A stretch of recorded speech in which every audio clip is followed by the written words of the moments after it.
हामी घरमा बाख्रा थुन्दाखेरि बेलुका घाँस बाँधेर मात्रै थुन्छौँ। हामी त बाख्रा बराबर पनि हैनछौँ। संसदमा प्रतिनिधि पठाए के काम, प्रदेश सभा र राष्ट्रिय सभा गर्ने सुर्ती मौला। स्वास्थ्य मन्त्रालयका प्रवक्ता प्रेस ब्रिफिङ गर्न आउँदाखेरि आर्मीका जनरलले आफ्ना सेना हप्काए जसरी जनतालाई धम्कीपूर्ण अभिव्यक्ति दिएर जान्छन्। उनको नैतिकताले कसरी दिन्छ त्यसलाई? प्रवक्ता भनेको त सरकारको जानकारी उपलब्ध गराउने, त्यहाँमाथि स्वास्थ्य मन्त्रालय। अरे यार, रक्षा मन्त्रालयले जस्तो पो छ त। ओहो,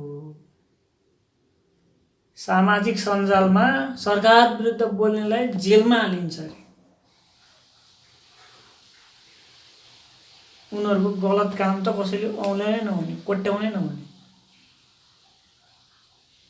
राज्यले आफैले परिभाषा गरेको मौलिक हकको सुनिश्चितता गर्न सक्दैन भने त्यतिखेर त्यो राज्य कहाँ हुन्छ? हाम्रो राज्य कहाँ छ? मसँग डाटा छैन, तर दैनिक खान नपाएका कति छन्? दैनिक मजदुरी गरेर खाने कति छन्? महिनाको कमाइमा आश्रित भएर जीविकोपार्जन गर्नुपर्ने कति छन्? पढ्दै आफ्नो जीविका चलाइरहेका विद्यार्थीहरू कति छन्? तिनको लागि खै चरणबद्ध रूपमा खोरमा थुनेर निषेधाज्ञा भनेर रोग भनेर तर्साएर मात्रै रोग निवारण हुन्छ। हामी घरमा बाख्रा थुन्दाखेरि बेलुका घाँस बाँधेर मात्रै थुन्छौँ। हामी त बाख्रा बराबर पनि हैनछौँ। छ त कि सरकारको रूपमा 2-3टा पुलिस आउँछ, त्यसपछि डन्डा लिएर ए भित्र जा भित्र जा भित्र जा। सकिन, भित्र आएर चाहिँ के खाने? अनि अर्को निषेधाज्ञाको सबभन्दा हास्यास्पद कुरा के छ भने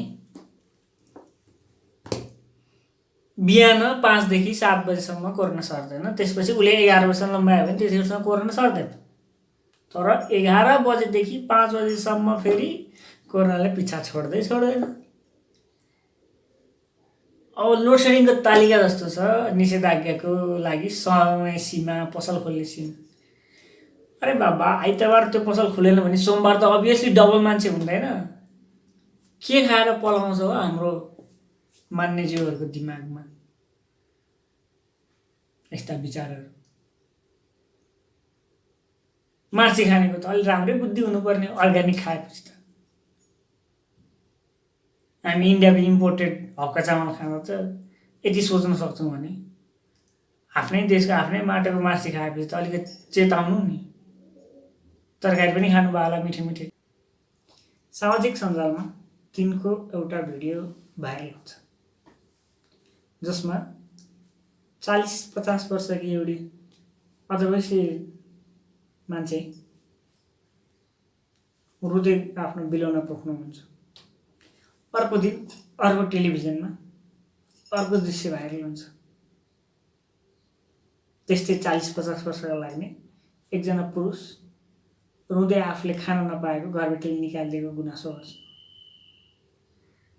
अर्को दिन अर्को भाइरल हुन्छ। सडकमा खान नपाएका मान्छेहरू लाइन लागेर 100-150को सङ्ख्यामा खाना खाइरहेका। हामी कहाँ यो दृश्य नौलो होइन? दिनकै यस्ता नौलो दृश्यको हामी साक्षी बनिरहेका छौँ। भनौँ न, हामीलाई यो दृश्यहरू देख्नलाई कुनै नौलो आभास हुँदैन अनि हामी एकाएक इमोसनल हुन्छौँ। तर फेरि देख्ने बित्तिकै त्यसपछि सक्दो सहयोगको आह्वान गर्छौँ। प्रश्न यहाँनिर आउँछ, त्यो देखिनेले पाउने सहयोग पाए तर नदेखेकाको पीडा खोइ, तिनीहरूको हिसाब कहिले हुने? उनीहरूले पाएको पीडाको हिसाब किताब कसले दिने?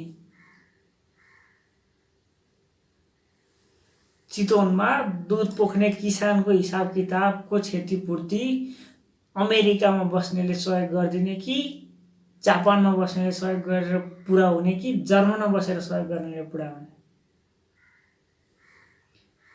यो त भयो अहिले लकडाउन भएर निषेधाज्ञाको पालन भएर देखिएको विषय हो। यसभन्दा अगाडि पनि यस्ता विषयहरू दिन हुन्छन्। अचेलभरि युट्युबका ट्रेन्डिङ टाइटलहरू हेर्नुभयो भने के छ भने आमा छोराको झगडा, आमा रुँदै मिडियामा। लकडाउन र निषेधाज्ञा हुनु अगाडि जो अधिकांश रूपमा मागेर या दैनिक ज्यालादारी गरेर आफ्नो गुजारा गर्दै थिए उनीहरूको अहिलेको अवस्था के छ भने हाम्रो सानो प्रयास, द 100 ग्रुप, त्यसपछि विवेकशील नेपाली, फुड बैंक, यस्ता साना सोसाइटीमा आधारित भएर खुलेका ग्रुपहरूले उनीहरूको पालन पोषण गरिरहेका छन्। यिनीहरूको पालन पोषणको जिम्मेवारी राज्यको हो या सामाजिक रूपमा खुलेका कुनै गैर सरकारी संस्थाको, जसले फेरि नागरिककै खल्तीबाट निकालेर नागरिकसम्मै पुर्याउँछ। एउटा नागरिकले आफ्नो खल्तीबाट निकालेर त्यो पैसा या रकम भने अर्को नागरिकसम्म दिनु छ भने कर प्रणालीमा आधारित रहेको राज्यको के काम? वर्षमा 3 चोटि त्रैमासिक रूपमा कर बुझाएको के काम? कर बुझाएको प्राडो, पजेरो, 16 करोडको गाडी, 1.5 करोड अर्बको हेलिकप्टर मात्रै हो र? संसद भवनमा मार्बल हाल्न र राष्ट्रपति भवनमा कार्पेट हाल्नलाई मात्रै हो र?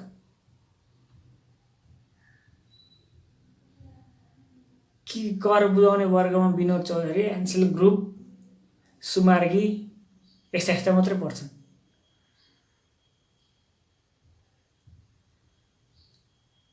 सामाजिक सुरक्षा भत्ता कार्यक्रम भनेर पोलमा टाँसेको मैले बिर्सेको छैन नि त। हरेक नागरिक भोको नाङ्गो बस्नु पर्दैन, सडकमा सुत्नु पर्दैन भनेर यी कानमा अझै पनि टुङ टुङ टुङ गुन्जिरहेछ क्या। अब नागरिकहरूले सरकारले गरेन भनेर गर्ने दिन होइन। यो भनेको त अगतिलाहरूलाई थप प्रोत्साहन हुने हो।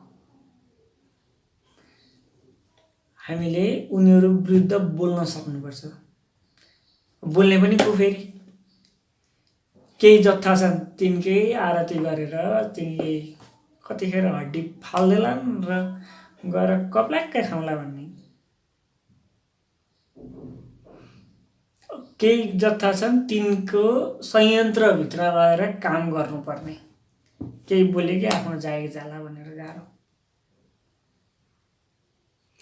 बाँकी छन् म जस्ता आक्रोशले भरिएका तर निकास के छ त्यो पनि छैन। अब बाँकी केही बुद्धिजीवी बोल्छन् तर कसरी? आफ्नो दुनो सोच्ने हिसाबमा। राज्यको वास्तविक आवश्यकता के हो, वास्तविक निकास के हो, कसैलाई वास्ता व्यस्त छैन। एउटाले एउटा सल्लाह सुझाव दिन्छ आफू अनुकूल भएर, अर्को आउँछ, अर्को विज्ञ आउँछ, उसले सठिक विश्लेषण गर्छ, त्यो पनि उसको व्यवसाय। सहयोग नपाएर भाग्यले गरे यति सहयोग।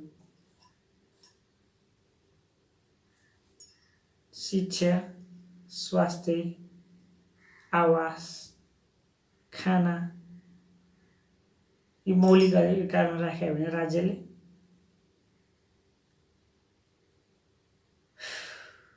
लगानी मैत्री हिसाब हुने गरी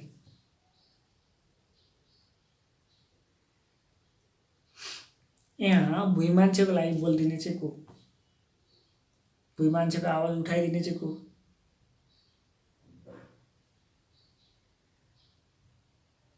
भाग्य नेउपाने, रवि लामिछाने या एबिसी युट्युब सिडिसी युट्युब,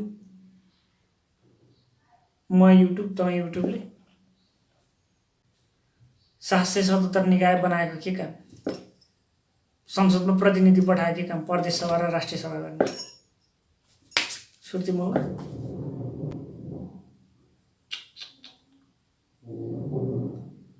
नेपालमा संहिता वास्तवमै आवश्यक रहेनछ भन्ने निष्कर्षमा पुगियो। अब चाहिँ संहिताको नाममा के भएको छ थाहा छ? हिजो मसँग बसेर च्याचुरोट खाने टोलको दादा अब टोले दादा भइसक्यो। उसँग डोजर छ, ऊ खोलाको माटो झिक्छ, गिटी झिक्छ, बालुवा झिक्छ।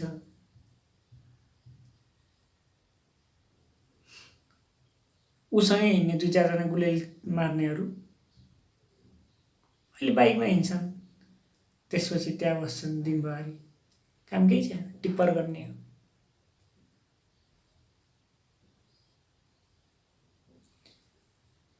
अर्कोलाई के फाइदा भएको छ? संहिताले चाहेको बजेट आफ्नो अल्लुकुल्लु लगानीमा हाल्न पर्छ। कृषिमा बजेट आयो भने उसको कहाँ छ भाइको गाई फार्म, त्यहाँ लडिदिने हो। भाइले तोरी लगाएको छ भने त्यहाँ लडिदिने हो। अन्त के पाइस नेपाली केरा, यस्तै हो। जागौँ उठाउँ चिच्याउँ, हामीले नबोले कसले बोल्ने? अहिले नबोले कसले बोल्ने? जय नेपाल।